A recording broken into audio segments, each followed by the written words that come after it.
There's an old German parable from 1963 called Anekdote zur Senkung der Arbeitsmoral. Sorry, I don't speak German, but it translates as an anecdote to lower productivity. Now, this may seem strange to you at first. Why would a famous German author of all people call for lower productivity in the 1960s, just as the world was beginning to approach the greatest technological revolution in history, and quality of life was finally beginning to improve for much of the world? Well, it was the Cold War, and things were particularly starting to heat up at that time. But it was also a wake-up call, a reaction to the hyper-productivity of our past century that continues to this day. The story gained popularity in Europe and spread around the world, eventually becoming very popular in the United States, where it was rebranded as The Businessman and the Fisherman, and took hold in the undercurrent of public consciousness as a critique of America's Cold War arms race mentality. The story goes something like this. One day, a wealthy businessman went on vacation to relax at the beach with his family. While there, he met a fisherman casually resting near the water. "How many fish have you caught today?" "Just a few, enough to feed my family with a couple extra in case we need them." "But how long did that take you?" "Only a few hours, and now I just get to relax on the beach, spend time with my family, and have some fun." No. You're doing business all wrong. Here's what you need to do, okay? Listen closely. Now go back out into the water and catch as many fish as you can. Sell them at the local market for money, then use that money to buy more boats and hire your neighbors.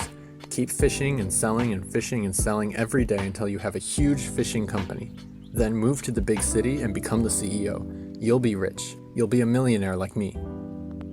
Okay, but what can I do with the millions of dollars? Well, that's the best part. You'll be able to afford great vacations like me. Go to the coast, relax on the beach, spend time with your family, have some fun. It'll be great. But isn't that what I'm already doing right now? Oh. Just play the intro animation.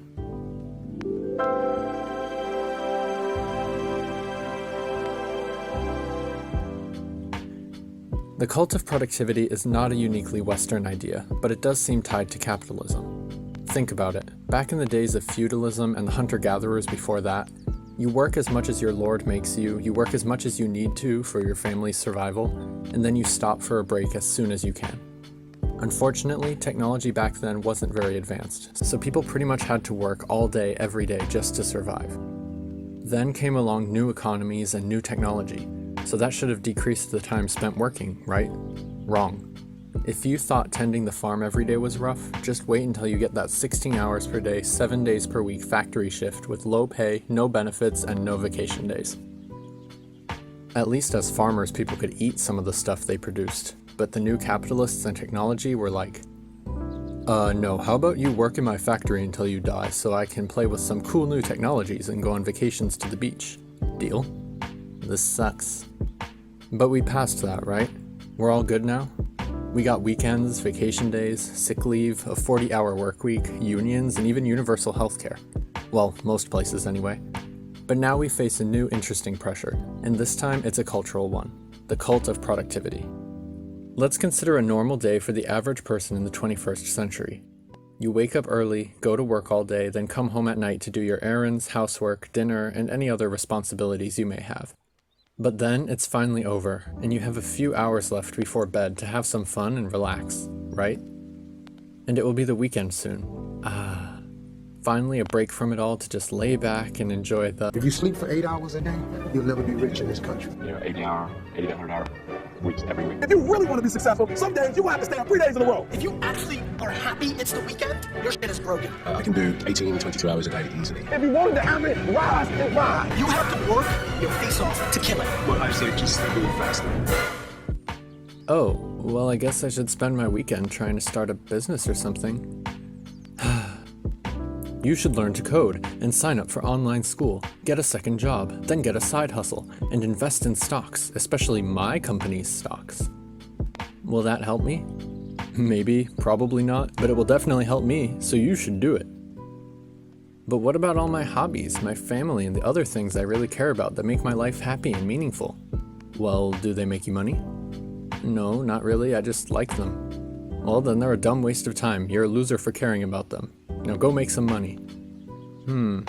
This seems wrong. Don't think about it too much. Just work really hard all the time so that you can make a lot of money to buy the important things in life, like spaceships and mansions. The cult of productivity is basically a broad sweeping societal peer pressure to make everything you do marketable, monetizable, and helpful to the economy.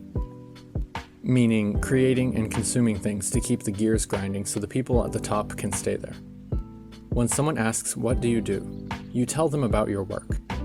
When someone asks what you are, you tell them your job title. When someone hears your salary or employment status, they make a judgment about your contribution to society. But this all runs on one flawed assumption, that everything meaningful is also monetizable.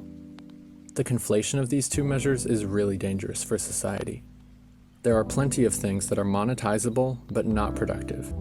If your business grabs a monopoly by crushing all your small, innovative competitors, it will be really profitable for your company, but not productive or meaningful for society.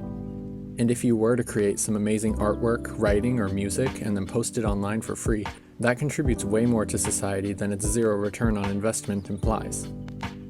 And the worst side effect of the productivity cult is on the worth of individuals. If someone is homeless, struggling, starving, or unable to get the support they need, the cult of productivity writes them off as economically unproductive, and therefore undeserving members of society. And if someone spends a lot of time investing in their own mental or emotional health, it's seen by many as a silly waste of time on things that don't really matter. But luckily, these days, things are turning around. Each successive generation seems to break a little more free from this damaging peer pressure as people start to see the value in a work-life balance, therapy, minimalist living, and fighting to protect the most disadvantaged in society. We're not at all perfect, but we're on the right track now and just need to keep the momentum going. There's a minimum amount of money necessary to meet basic needs and have a chance at achieving sustainable happiness. But once you're able to pass that, more money can no longer help you. Happiness comes from improving ourselves as people, building strong relationships with those we care about, and pursuing the hobbies that bring help or joy to our communities. So for now, let's practice setting aside the cult of productivity and letting go of that little voice in our heads telling us that our self-care is worthless. Let's support each other through our struggles and learn to live as fishermen on the beach.